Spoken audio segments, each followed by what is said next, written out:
Boa noite a todos vocês. Mais uma vez, quando podemos encontrar vocês aqui, pessoalmente, parece um sonho.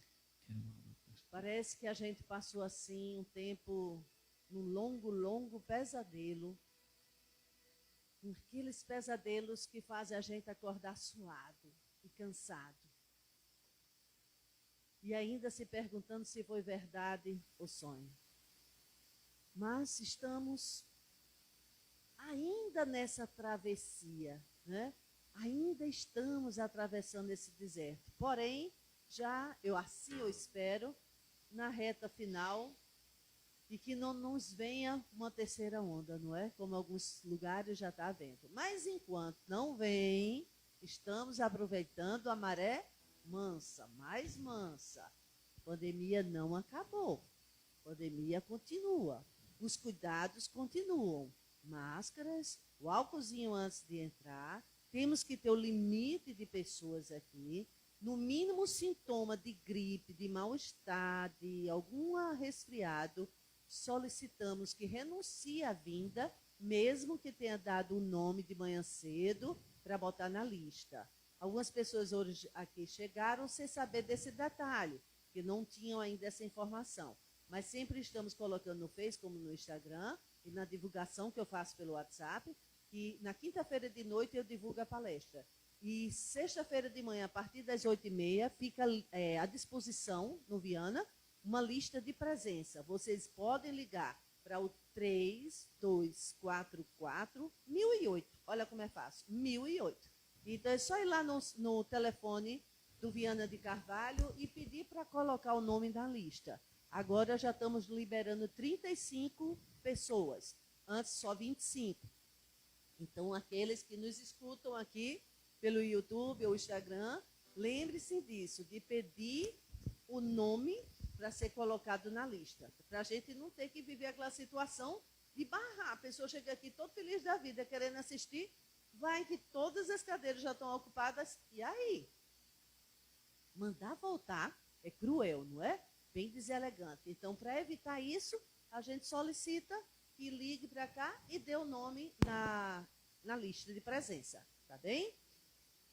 Hoje vamos ter a imensa satisfação de ter nosso amigo, companheiro de doutrina, de jornada, de percurso, que é nosso querido Marco Lima, que por alguns anos foi o presidente da Federação Paraibana, agora está na qualidade de vice, mas que para mim, que ninguém escuta, que é segredo, ninguém está sabendo, para mim você é eternamente o nosso presidente, com tantos outros que estão dando sua contribuição também, né? Mas você para nós mora em nosso coração. O Viana tem assim todo o agradecimento a você, Marco.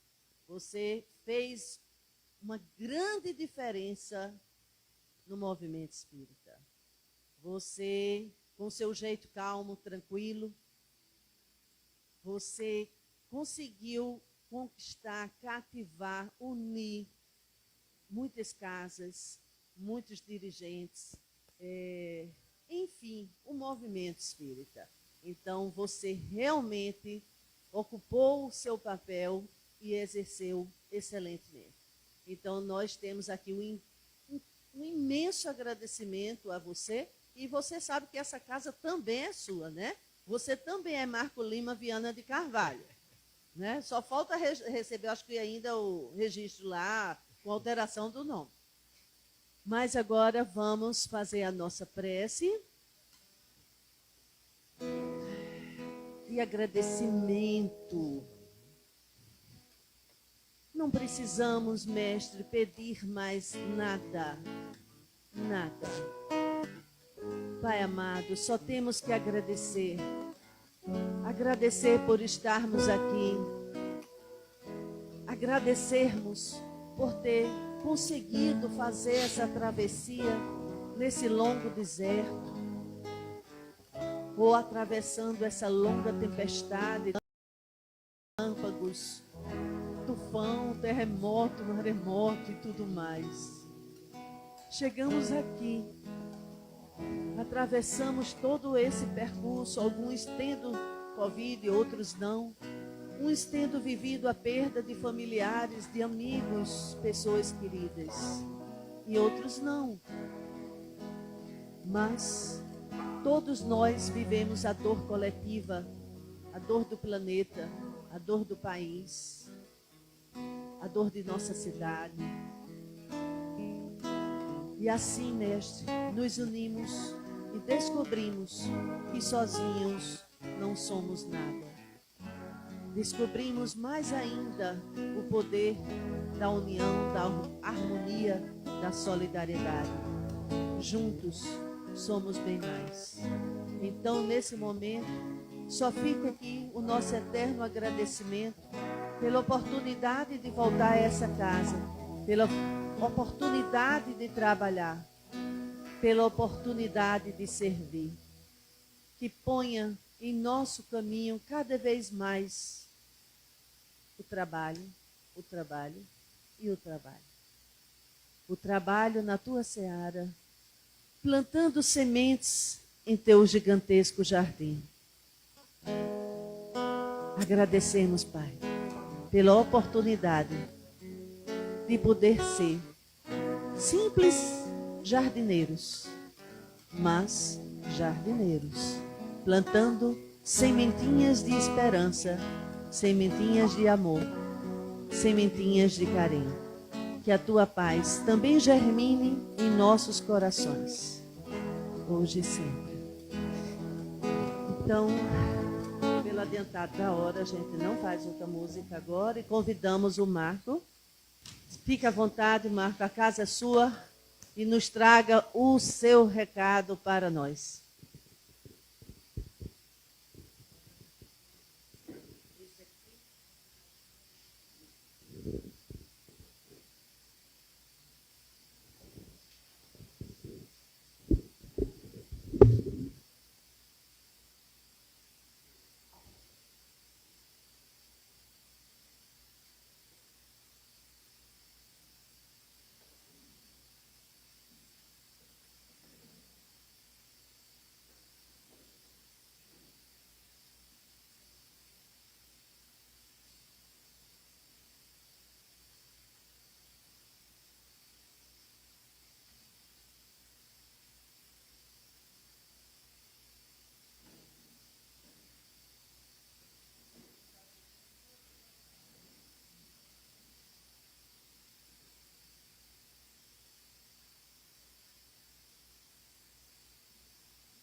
Beleza.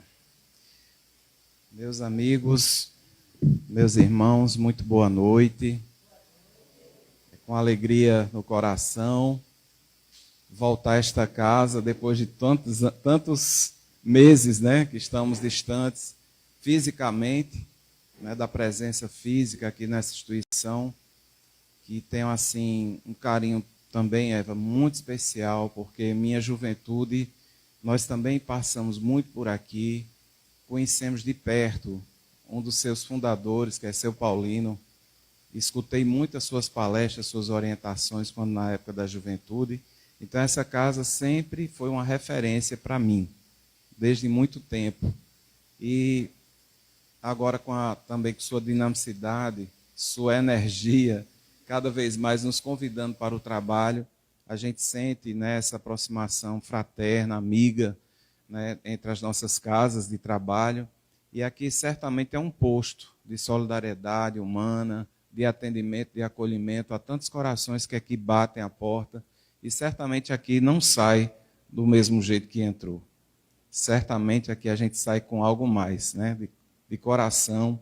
E eu agradeço muito o convite, Eva, e aos demais amigos, os músicos que estavam aqui fazendo esse momento inicial, que é tão importante, né? A gente chegar e escutar uma música harmoniosa, né? A gente sentir já a presença da espiritualidade na nossa vida através de quê? Das canções, das vibrações, da música, da letra, do acolhimento fraterno de todos vocês. Então, para mim, não precisa nem dizer, né? Da satisfação, da alegria, Eva, de estar aqui. E a nossa reflexão da noite, né? Eu gostaria de falar para vocês de um assunto que é muito pertinente à nossa condição, né, de aprendizes que somos, e que de todas as bem-aventuranças que a gente já ouviu do Cristo, do nosso Senhor, do nosso guia, do nosso modelo, essa que nós vamos falar nos trata exatamente, nos fala muito alto ao coração, porque nos vai permitir compreender que é através dela, dessa bem-aventurança, que certamente encontraremos a conexão com Deus. É a única que trata exatamente dessa conexão com Deus diretamente, né? Explicitamente, que é bem-aventurados os que têm puro o coração. Por quê? Vocês sabem? Porque verão a Deus. Então essa é a temática de hoje, que a gente vai trazer alguns pontos. E esse capítulo foi estudado no Evangelho segundo o Espiritismo, no seu capítulo 8º. Allan Kardec utiliza essa bem-aventurança para trazer muitos esclarecimentos. Entre eles, os seguintes. O Evangelho, nós sabemos que é um código moral, né? O Evangelho não é um livro, é um código de leis naturais, eternas, que Jesus veio revelar para a gente, veio exemplificar e nos mostrar através da sua vida, do seu exemplo, como é que a gente pode viver o Evangelho no dia a dia, na prática. Não é nada assim que seja tão distante da realidade, porque são códigos de leis eternas, um código moral de ascensão, né, de ascensão moral universal, que vale para hoje, para o século XXI, como também serviu para o Cristo, para os antigos profetas, para todas as épocas da humanidade. É atemporal, porque fala de leis eternas. Então, esse código nos conclama a essa busca da pureza de coração. E o que significa isso é o que nós vamos tentar estudar, trazer conteúdos nesse sentido de ensinamentos. Mas no Evangelho segundo o Espiritismo, Allan Kardec vai falar, primeiro, de simplicidade e pureza de coração. E ele diz que a pureza do coração é inseparável da simplicidade e da humildade. Vejam só que dois pontos assim importantes para a gente entender o sentido de pureza espiritual. A simplicidade e a humildade de coração é inseparável dessa pureza. São dois pontos assim importantes para a gente já começar a entender a mensagem. Quando eu procuro ser simples, descomplicando minha vida, quando eu procuro desenvolver a humildade, eu já estou no caminho da purificação espiritual. E a gente tem muitos exemplos de pessoas assim simples, de pessoas humildes. E aqui nos vem propriamente uma lembrança muito cara para nós, que eu já revelei, a figura de Seu Paulino. Quem conheceu aqui Seu Paulino? Chegou a conhecê-lo, um dos fundadores. Alguém chegou a conhecer? Eu acho que é um pouco mais antigo. Mas ele tinha uma característica. Ele era uma pessoa que incorporava muito essa questão da simplicidade e da humildade. Era um homem sempre preocupado com o cumprimento do dever, na solidariedade, no trabalho fraterno, no acolhimento às pessoas, seja ela quem for. Às vezes as pessoas chegavam aqui toda destrambelhada, como diz na linguagem popular. E Seu Paulino, naquela simplicidade dele de ouvir as pessoas. Ele tinha essa característica muito forte nele, de simplicidade e acolhimento. Ele lembrava muito uma figura histórica, né, da história da pacificação do mundo, que é Mahatma Gandhi. Ele era uma cópia fiel do Mahatma Gandhi. Aquela coisinha pequenininha, né? Bem modesta, mas de um coração tão grandioso. Então é um exemplo assim da gente, próximo a gente, que traz uma imagem, né, de que é possível a gente desenvolver. No Evangelho segundo o Espiritismo, vai falar também na sequência a questão do pensamento. São os pontos que Allan Kardec vai trazer. Pecado por pensamento. Porque não basta apenas uma exteriorização de pureza. Uma roupa limpa, uma aparência bonita, fala bonita, mas se o pensamento não está associado, se o sentimento não está associado, isso se chama hipocrisia. Isso se chama aquilo que ele falou de sepulcro caiado por fora, mas cheio por dentro de podridão. Por isso que é importante para a verdadeira pureza espiritual, aqueles que estão querendo a sua elevação, o cuidado com os pensamentos, a vigilância dos pensamentos. Que tipo de emissão nós estamos fazendo, que tipo de vibração nós estamos emitindo. E isso é estudado também no Evangelho segundo o Espiritismo sobre isso. Você às vezes não tem a atitude, mas pelo pensamento você pode cometer, como diz aqui, o adultério. Você pode estar pensando mal em relação à pessoa, desejando fazer o mal à pessoa por pensamento, e isso, a lei natural, ela observa. E não apenas os atos exteriores, porque os homens julgam o exterior, né? A lei humana, ela capta exatamente as atitudes do ser humano, né? Os delitos humanos, aquilo que é possível provar. Mas a lei divina não apenas capta isso, mas principalmente os pensamentos. Por isso que no mundo espiritual, nós não temos como esconder quem nós somos, porque nós somos o retrato do que nós pensamos, emitimos. E o nosso corpo espiritual que nós temos, todos nós temos, que é o perispírito, retrata o nível moral que nós somos. Os pensamentos, eles estão externando o tempo todo. Então não adianta a gente esconder os pensamentos no mundo espiritual, porque fica evidenciado, como se fosse uma projeção. Se você está pensando em algo negativo, está lá na sua tela mental.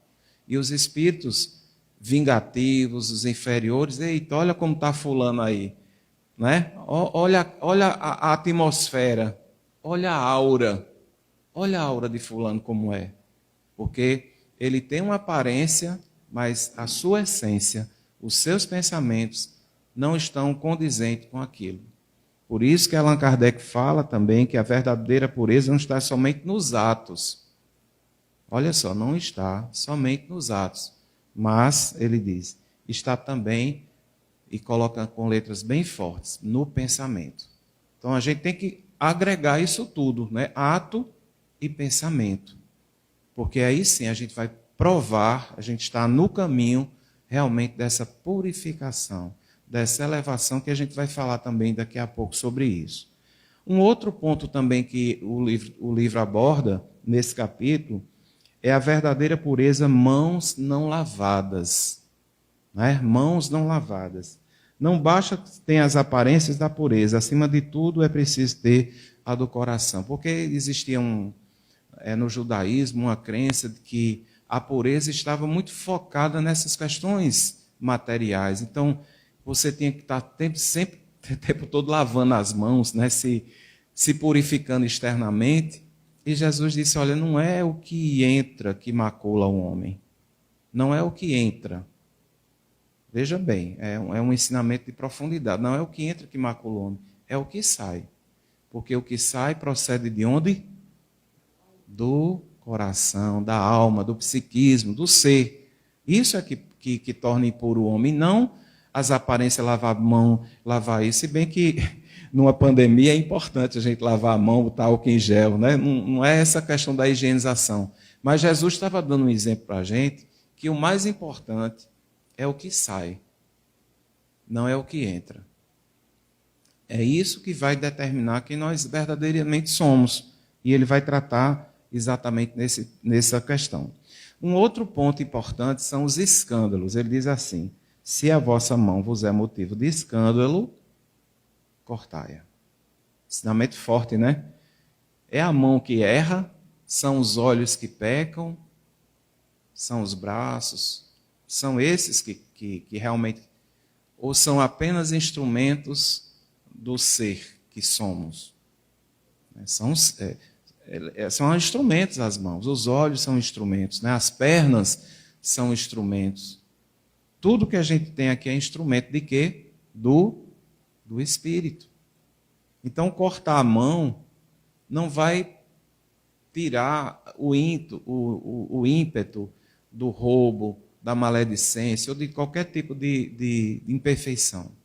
Porque as imperfeições, essencialmente, residem na alma, no espírito. Essa é a tese da doutrina espírita. Não é? Todas as imperfeições morais residem na essência espiritual, no nosso ser, e não no nosso corpo. Então, ia ser muita gente decapitada se fossem as mãos as responsáveis pelos nossos erros. Oh, mão chata, quer que tu fizesse isso? Tem até um filme bem engraçado, né, que mostra a pessoa não tem controle, é a mão que faz tudo, né? A pessoa perde o controle. Mas não é a mão que comanda a nossa vida, né? Não são os nossos olhos, não são os nossos ouvidos, é quem está por detrás de tudo isso. É que esse é realmente que precisamos ter um olhar muito cuidadoso, né? Então, Allan Kardec vai analisar também que cada um deve destruir em si toda causa do escândalo. Destruir em si toda causa do escândalo, isto é, do mal, arrancar ao coração todo sentimento impuro e toda tendência viciosa. Então, é essa a base essencial do capítulo, né? Tratando todas essas questões e mostrando que a pureza nós podemos alcançar através de um esforço constante, né, para a purificação do nosso ser, que se dará em apenas uma existência. Os Espíritos dizem que não. Nós só vamos conseguir uma purificação plena através das múltiplas reencarnações. E nós estamos matriculados nessa existência agora, nessa encarnação, para dar sequência a um plano divino, a um projeto de evolução. Se a gente fosse falar numa linguagem evangélica, no plano de salvação de Deus. O plano de salvação de Deus é a nossa evolução, é a nossa purificação, né? A nossa melhoria constante de todas as condições que nós temos no campo da intelectualidade, no campo da moralidade, no campo, em todos a sua totalidade, nós temos a possibilidade de ter um processo evolutivo. Basta usarmos aquilo que os Espíritos falaram para Allan Kardec e que Kardec sintetizou tão bem. É a questão do esforço e da vontade firme da gente conseguir. A gente consegue. Não tem nada no mundo, né, na condição que a gente tem aqui em relação à questão física, à questão humana, que a vontade firme não possa alterar. Nós temos essa possibilidade. O que depender da vontade usada com constância, com determinação, com força, a gente consegue. Então é importante que a gente observar bem o que Allan Kardec disse em relação aos espíritas. E ele classifica que os verdadeiros espíritas são aqueles que se esforçam para a sua transformação moral. O verdadeiro espírita não é um ser purificado, não, mas é um ser que está em constante esforço para a sua transformação moral. Se reconhece o verdadeiro espírita por isso. Não pela aparência, mas por esse esforço de saber que ele está num processo realmente, como fomos criados simples e ignorantes em um determinado momento, e que na atual condição nós temos impurezas, em função das múltiplas existências que nós tivemos. Muitas vezes usamos mal o livre-arbítrio, usamos mal as potências do espírito, como o pensamento, como a vontade, e de repente ficamos impuros em relação à própria essência, né, da própria vida, da própria lei. E quando a gente se desvia dessa essência, dessa pureza, a gente se torna, de certa forma, impuro. E precisamos responder e precisamos voltar ao cenário da vida para esse processo de expurgo, de transformação, né? De nos quitarmos diante da própria lei. Existe um processo na lei natural que diz assim: é preciso a gente se arrepender, expiar e reparar os nossos erros. E é esse ponto que Allan Kardec vai trabalhar numa questão que eu trouxe para a gente refletir, no capítulo que fala sobre bem-aventurados os que têm os olhos fechados. Esse é um capítulo bem interessante que eu vou focar mais um pouquinho para vocês, porque eu, como vocês sabem, alguns de vocês me conhecem, eu trabalho numa instituição que atende pessoas com deficiência visual, o Instituto dos Cegos da Paraíba. Sou professor de lá. Já atendi crianças, atendo ainda crianças, adolescentes, idosos que perderam a visão em função de múltiplos aspectos. E eles têm essa situação da prova de virem na encarnação com os olhos fechados. E o termo é assim: bem-aventurados os que têm os olhos fechados. Olha que mensagem forte.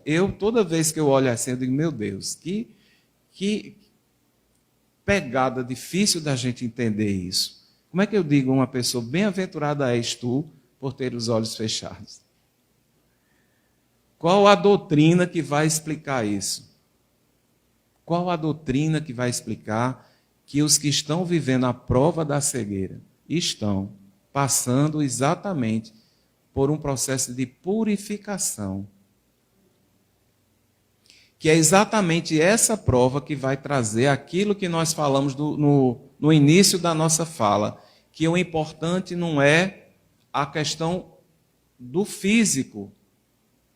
A nossa grande questão da evolução, o nosso grande objetivo aqui, quando estamos encarnados, é exatamente a purificação espiritual.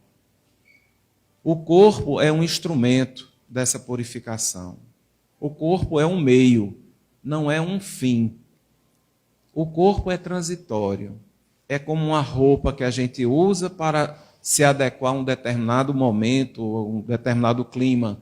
Mas essa roupa não é a essência da gente. A roupa, quando a gente utiliza, quando a gente, já usufrui do seu objetivo, o que é que a gente faz com a roupa velha? A gente deixa para lá, a gente, Então o corpo físico tem a ver com esse instrumento de purificação do espírito.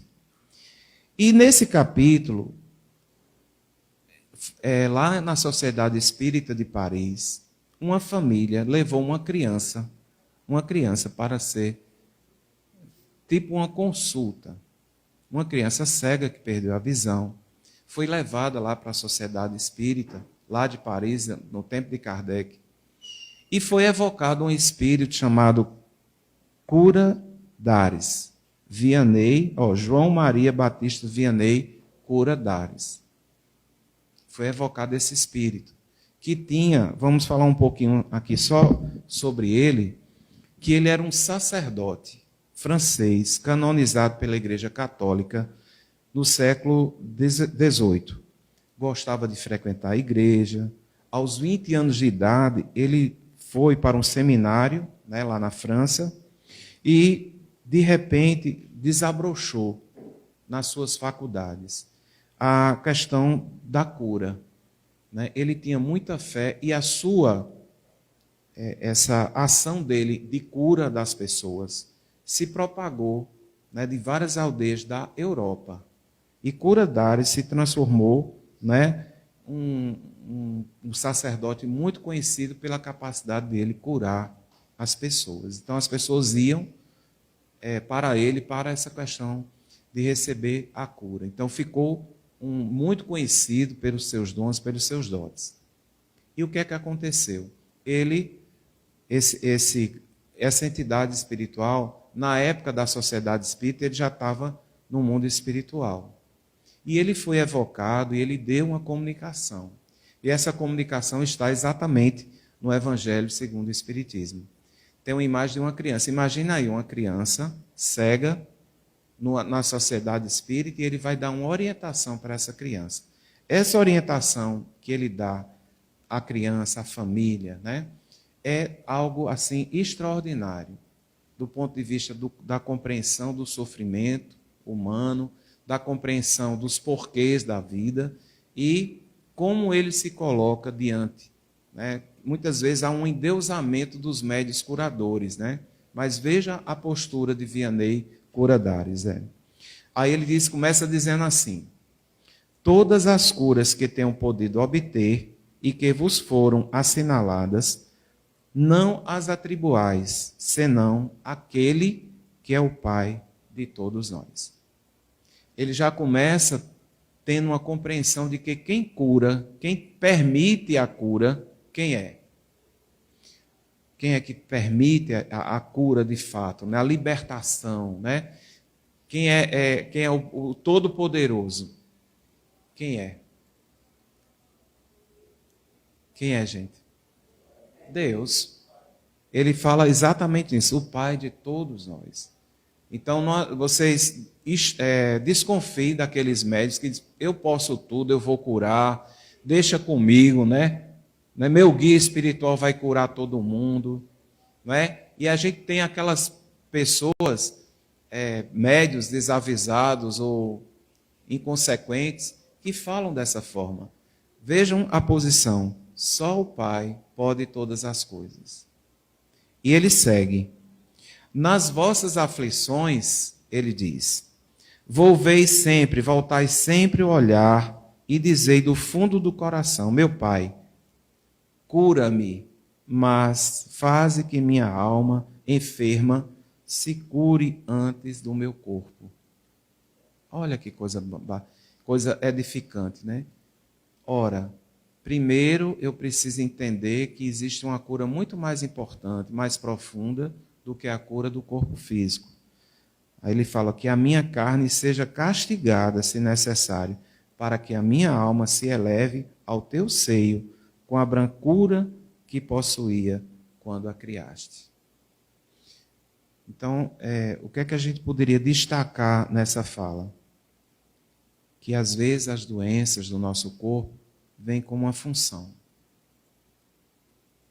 E antes da gente querer a libertação das doenças, é preciso pedir a Deus, que é o Senhor Supremo de todas as coisas, a cura da nossa alma. Essa é a grande lição que ele vai trazendo nessas suas falas, esses recortes do Espírito Vianney para a nossa nota. Mesmo que o nosso corpo passe pelas provas, pelas dificuldades, mas, ele diz, eleva o teu seio, me eleva, Senhor, o teu seio, com a brancura que me criastes. Ou seja, aquele processo de purificação que todos nós estamos precisando e estamos submetidos a esse processo de purificação. Então, nós fomos criados, de uma certa forma, de uma condição de simples ignorância. Nós não tínhamos impurezas, nós tínhamos ignorâncias, nós ignorávamos. Mas o que é impureza? Vamos lá, só para a gente entender. Esse chão, quando vocês entraram aqui, eu percebi, estava puro, estava limpo ou estava sujo? Estava impuro. Quando a gente entrou aqui na sala do Viana de Carvalho, estava limpo. E quando está limpo, o que é que a gente olha no chão? A gente vê, reflete a luz. Vocês podem ver, né? Tem chão que é tão brilhoso que a gente fica, dá até para se olhar no espelho, né? De tão limpo. Então, como é que a gente torna a nossa vida impura? Quando a gente dá muita vazão ao egoísmo, às nossas imperfeições, quando a gente pratica, quando a gente pensa mal, aí a gente vai se tornando o nosso coração, fazendo aqui uma analogia ao chão, a um chão sujo, que não reflete mais nada. Para a gente refletir a luz, eu me lembro muito também desse exemplo. Vamos pensar num lago. Um lago. Só que esse lago está muito agitado. Quando está muito agitado esse lago, a gente consegue ver a lua refletido no lago. Está muito agitado, cheio de... Mas quando está plácido, sereno, a gente consegue ver a lua? A gente consegue, a gente olha como está refletido. Então, nosso espírito precisa estar assim, sereno, purificado, né, limpo, para que ele possa refletir a luz de Deus. E ele continua. Lembrai-vos, o Espírito Vianney continua na mensagem. Lembrai-vos de que Cristo disse convir que arrancasseis o vosso olho se fosse mau, e que mais valeria lançá-lo ao fogo do que deixar tornar-se causa a vossa condenação. Olha, veja a relação com aquilo que Jesus ensinou na relação da prova da cegueira. Muitas vezes, a situação de vir nessa condição de cego, parece-me, né, pelas informações que os Espíritos nos trazem, né, evidenciam que alguma coisa fizemos mal o uso dos nossos olhos. Ou usamos de uma forma equivocada para ver os defeitos dos outros, ou fomos também muito severos com as pessoas que estavam circundantes, né, na nossa existência, e a gente foi muito rígido e fizemos com que essa pessoa perdesse a visão. Aí vem a pena do retorno, né, daquilo que a gente faz, a gente vai ter que responder por isso, e a gente vem com a fragilidade nos olhos, com retinoide, né, com tantas outras doenças, com glaucoma, pelo mau uso que fizemos da visão. Então, muitas vezes você vê crianças, né, a gente trabalha com isso, crianças que já nascem com a cegueira total, com a baixa visão, ou que vão perdendo aos poucos, né, nascem enxergando. Tem muitos exemplos assim, que nascem enxergando aquela beleza, estava tudo normal, com um determinado momento da vida, 8, 9, 10 anos, vai perdendo, e agora não consegue mais enxergar. Tem vários casos desses lá. Mostrando que é uma prova, de certa forma, mas é um processo de purificação da essência espiritual. Mas tem algo mais para a gente falar, importante. Então, sobre essa questão que foi dita pelo Evangelho, o que devemos, então, arrancar em nós? Desde já, nesse processo que a gente está trazendo, de busca de purificação, busca de crescimento espiritual, o que é que a gente deve arrancar em nós desde já? Arrancar. O que é que a gente deve fazer? Fica essa reflexão. O que é que vocês acham que devemos arrancar desde já em nós, para que a vida depois não tenha que fazer o papel mais difícil e termos que perder órgãos físicos, né, para responder e para nos equilibrar diante da lei? O que devemos arrancar da nossa vida? Fica essa reflexão para que cada um possa refletir um pouco mais. Qual a importância da experiência de ter a vista e passar pelas provações da visão? É isso, né? Qual a importância da experiência de ter a vista e passar pelas provações da visão? Então, isso tudo são pontos de reflexão que a gente vai trazendo. No entanto, ele vai continuando, porque a grande questão da lição não é só fazer o esclarecimento a respeito de que aquela criança era um espírito em provação, ou um espírito, como a gente diz, endividado. Diz o seguinte: se eu te dissesse, minha filha, teus olhos vão abrir-se, quão jubilosa te sentirias. Mas quem sabe se esse júbilo não ocasionaria a tua perda. Né? Ele faz novamente essa correção. Será que se houvesse a possibilidade de tirar a prova, será que haveria uma perda maior, né, do ponto de vista da essência? E aí a gente conhece vários exemplos de pessoas que mesmo com a visão, sem a visão, tiveram uma atitude na vida, tiveram um sucesso, digamos assim, existencial muito grande. Eu conheço vários, né? Conheço o Beto Melo, né, que é acredito que alguns de vocês conhecem, né, que é uma pessoa que sempre foi visual, né, desde novinha chegou no instituto, mas a visão para ele não foi um obstáculo, né, intransponível, não foi um obstáculo que ele não pudesse desenvolver outras potencialidades, né, como a música, como a audição, como as relações, né, e ele se formou. Hoje ele tem um emprego, né, tem família, tem filho, tem casa, né, tem uma vida plena, assim, dentro das possibilidades. Casou com uma pessoa que também é deficiente visual, mas que são extremamente assim adaptados na vida, né, na sociedade. Tem outros exemplos também. O próprio Bastos, que frequenta aqui, a esposa, né, que também frequenta aqui a instituição, também são pessoas que se colocaram na vida, que não foi um obstáculo para o desenvolvimento de outras possibilidades, né? E assim, Renatinho também, psicólogo, né, casado com Rita, que também frequenta aqui a casa.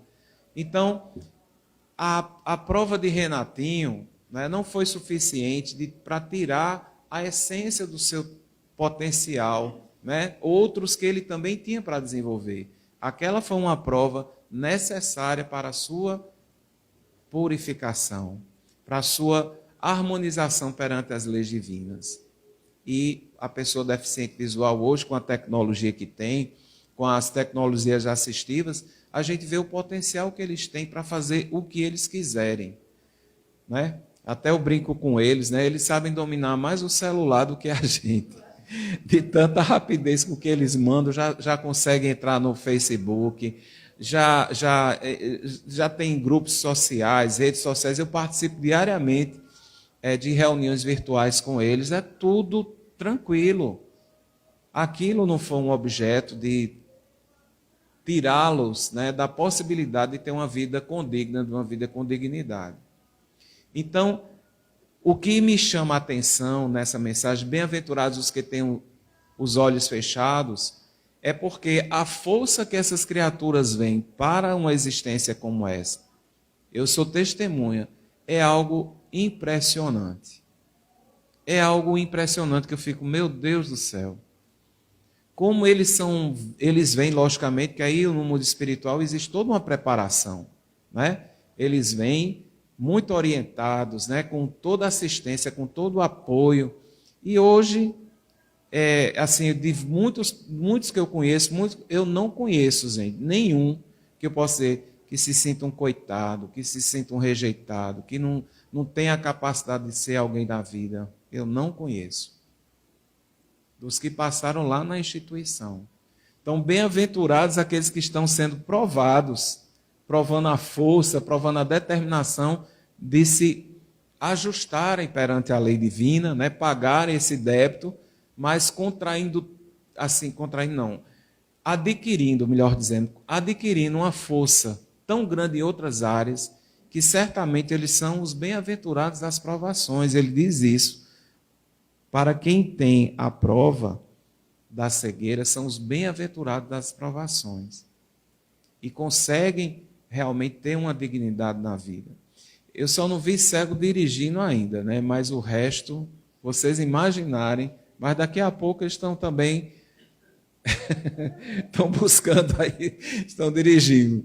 Mas fora isso, tudo que ele é possível fazer, trocar instrumento, cantar, né, participar, jogar xadrez, né? A gente está até organizando um campeonato de xadrez, os cegos jogando xadrez, jogando futebol, né, de 5 adaptado, jogando golbol, fazendo várias outras oportunidades assim de busca da dignidade humana. Então, essa mensagem me chamou muita atenção E é até difícil, eu confesso, quando eu fui tratar desses assuntos com eles, eu disse, meu Deus, como é que eu vou dizer para eles que eles são bem-aventurados?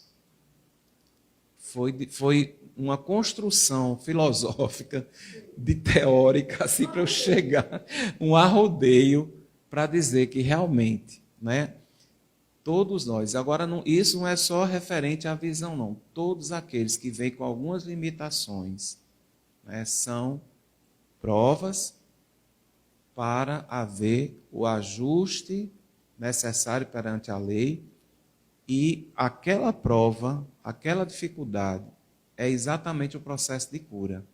Então, se você quiser curá-lo, tirar o principal remédio, que é aquele, você compromete o espírito. Eu me recordo de um caso que foi dito no livro de Humberto de Campos. Uma mãe muito fervorosa, muito ardorosa, uma senhora já de idade, mas tinha uma fé, era cristã, mas tinha um filho que era paralítico. E esse filho paralítico vivia muito em casa, um pouco triste, mas era a companhia dela na casa. E ela, a companhia dele, cuidava dele. E toda vez ela, nas suas orações, pedia ao Senhor, Senhor, ajuda meu filho a sair dessa prova, né? Voltar a andar. Ele ainda é tão jovem, né? Tem poucos 20 e tantos anos. Ele é tão jovem, permite, Senhor. Toda noite era essa oração, toda noite, toda noite. E ela era uma pessoa que tinha crédito espiritual. E quando a pessoa tem crédito espiritual, ela pode interceder, né, por outra. E isso pode ser atendido perfeitamente. E aí o que foi que aconteceu? Ela recebe essa graça, esse benefício, esse benefício espiritual. E o filho começa a ter melhoras significativas na sua mobilidade. Passando ao ponto, com o tempo, de ter uma total mobilidade, de sair da cadeira de roda e ter, né, a sua atividade física normalizada, motora normalizada. Mas o que é que acontece? Qual é a lição da história? Quando ele recupera a condição física, começa a andar, começa a ter esse contato, o primeiro ato dele, as buscas dele, foi exatamente ir para a farra, de chegar em casa embriagado, dizendo, agora eu vou aproveitar a vida, né? A vida me aprisionou esse tempo todinho, né, na cadeira, agora eu vou botar para torar. E assim só chegava de noite embriagado, maltratando a mãe, fazendo tudo que, sabe, acidente, gastando dinheiro, fazendo tudo, até que recebeu novamente um acidente, né, em função dessas farras de ouro, voltou a ter a situação comprometida novamente. E aí vem a lição. O remédio dele era essa situação. Era a paralisia. Era o remédio espiritual que ele precisava para a sua purificação, para a sua elevação. Então, diante dessa mensagem, o cura Dares, a gente não sabe na mensagem se ele curou a criança. Mas ele fez tantas reflexões importantes que isso não importa mais. O que importa foram as lições que ele passou para aquele espírito. Que mesmo que ela tenha, uma criança, né? Mesmo que ela tenha continuado cega, mas a verdadeira cura, a verdadeira iluminação, ela conseguiu através dos ensinamentos, né? Da compreensão da prova e da situação de adaptabilidade que ela precisaria ter perante a vida. Portanto, meus amigos, fechando a minha reflexão, gostaria de dizer que essa é a essência da mensagem do Cristo. Primeiro, a purificação dos sentimentos, dos pensamentos. Esse é o grande objetivo da doutrina espírita, do Evangelho. A outra parte, a questão física, as curas que vêm, elas são consequências disso. Por isso que a gente entende assim, que primeiro é a mente sã que faz com que o corpo seja são. É a mente equilibrada, é aquele lago que eu acabei de falar para vocês. É o lago sereno que reflete a luz. É o piso limpo que reflete a luz. É um coração limpo que vai também refletir a luz do Cristo, a luz do Evangelho. sejamos com Cristo, sejamos com Ele, busquemos esse caminhar evolutivo de purificação gradativa, mas constante. Gratidão.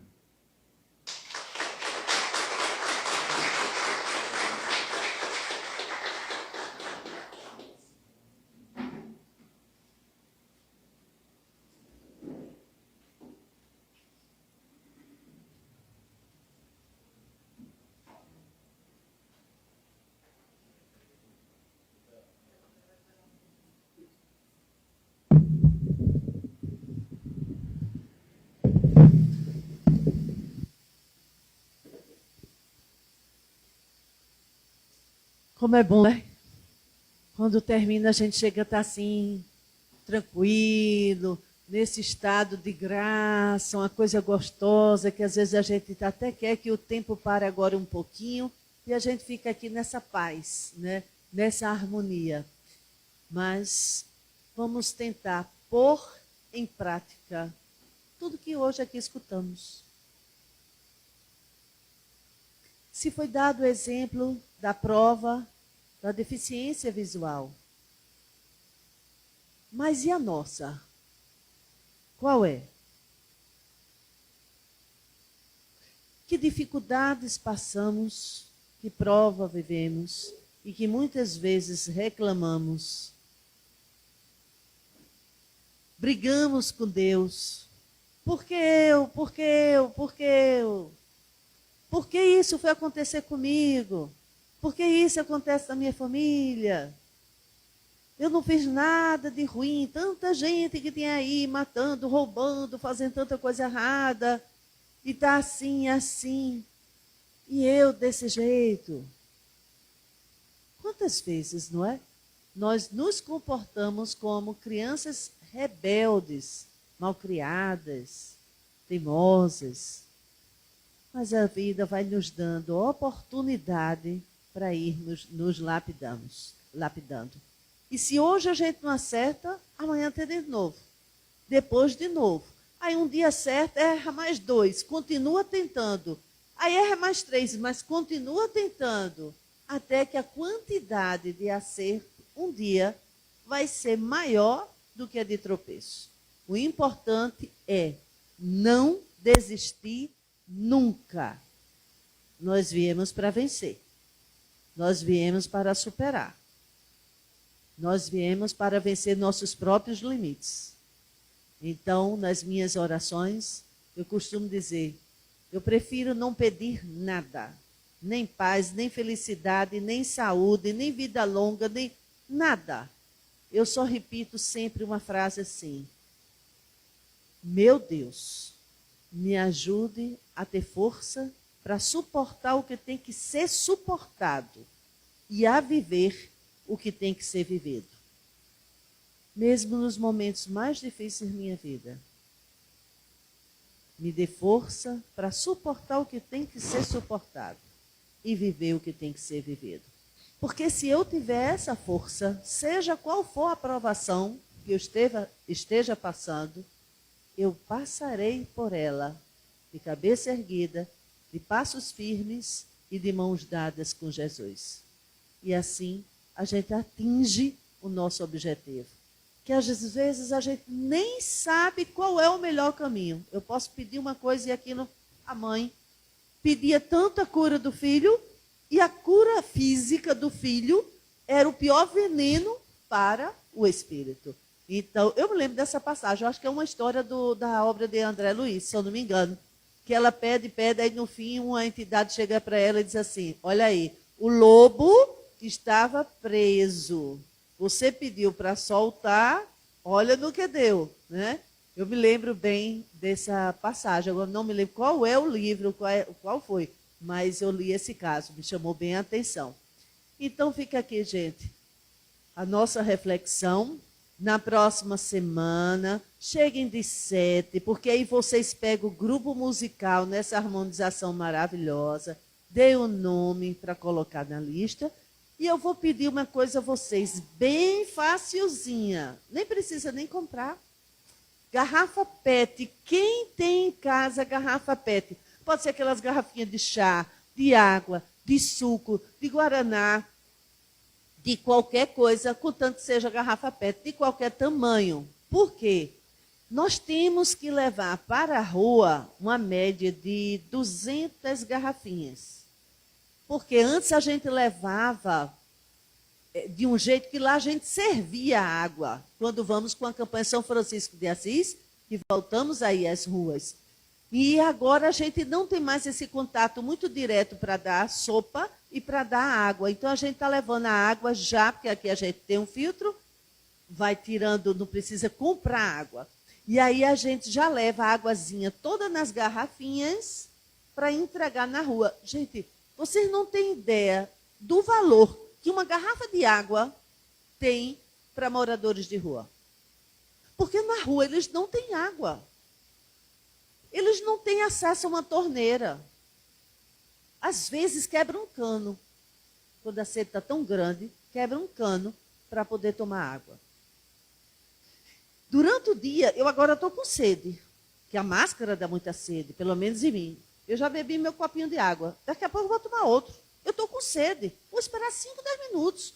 Mas minha água está ali. Eu vou beber a água. Mas quando a sede chega e não tem água, você se sente no deserto. Então eu peço a vocês, nos ajuda na campanha São Francisco. Quando tiver garrafinhas, tem gente que está indo para a pizzaria e fala para o garçom, eles adoram juntar garrafa para a gente. Os próprios garçons das pizzarias. Principalmente essas que têm rodízio. E aí eles dão assim, de saco mesmo. Eles ficam tão felizes, eu achei tão interessante, deles dizer, olha, vem aqui tal dia buscar, que eu vou juntar e faz questão de dar a vocês as garrafas que aqui a gente bota na calçada para qualquer pessoa levar. E a gente leva com água e com suco. Então, se quiserem trazer essas garrafinhas, pode deixar aqui no centro que a gente lava. Se trouxer lavada, ótimo. Mas também se não trouxer, não tem problema, a gente lava.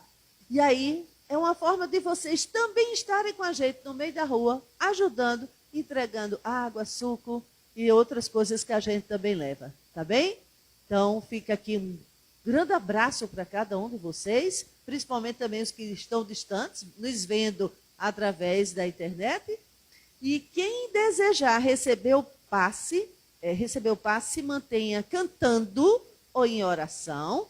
Os que não desejam mais receber o passe, se sentem bem, possam retornar seus lares com muita paz e muito amor. E aí aguarda serem chamados aos poucos pela ordem das filas da cadeira, tá bem? E agora vamos à nossa prece. Estou esquecida? Não, André, ele já estava olhando para mim assim.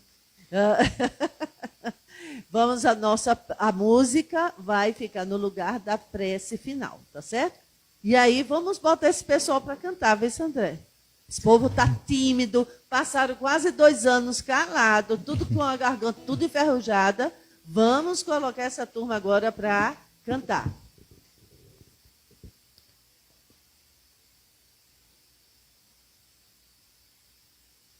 Infinito bem, né? Infinito bem, né? Eu já cantou Infinito Bem? Não.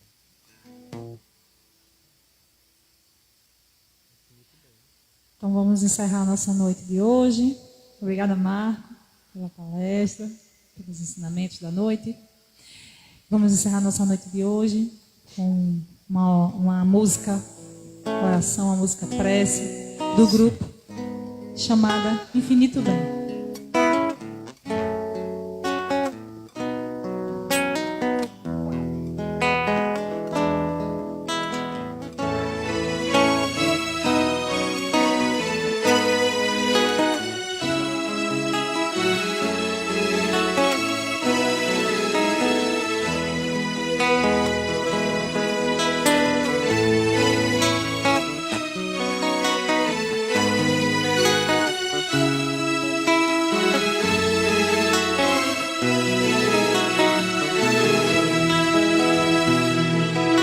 Ó Jesus que estás a nos ouvir, em prece estamos a te pedir.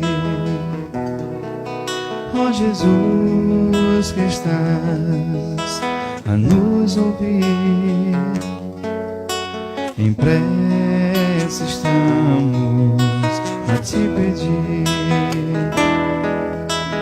paz, amor, coragem, fé, paciência, calma e compreensão. Guia-nos com sua luz, que nos leva ao caminho da evolução.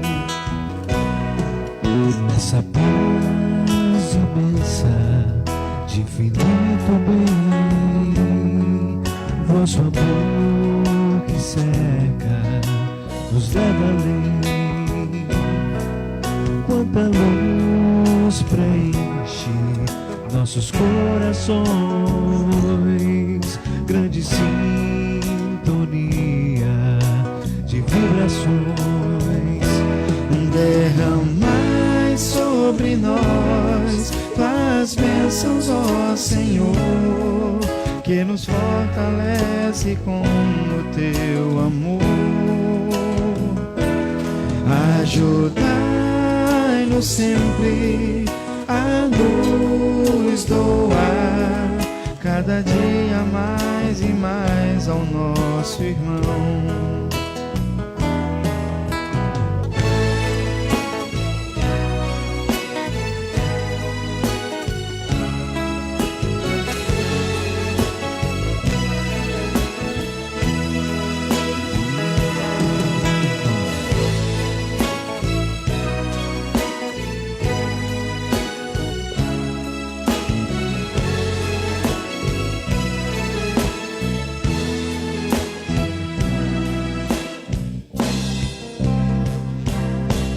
Nosso Pai bondoso, de eterno amor, hoje temos muito a agradecer pelo dia que o sol brilhou, pelas noites que o meu corpo descansou, pelas nossas famílias e por todos os irmãos. Agradecemos essa paz no coração. Pelas nossas famílias e por todos os irmãos. Agradecemos essa paz no coração. Agradecemos essa paz no coração. Oh, oh, oh, oh. Agradecemos essa paz no coração.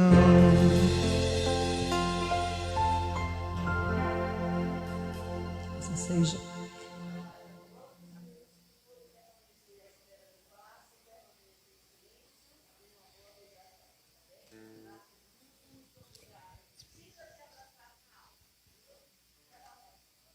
Obrigado,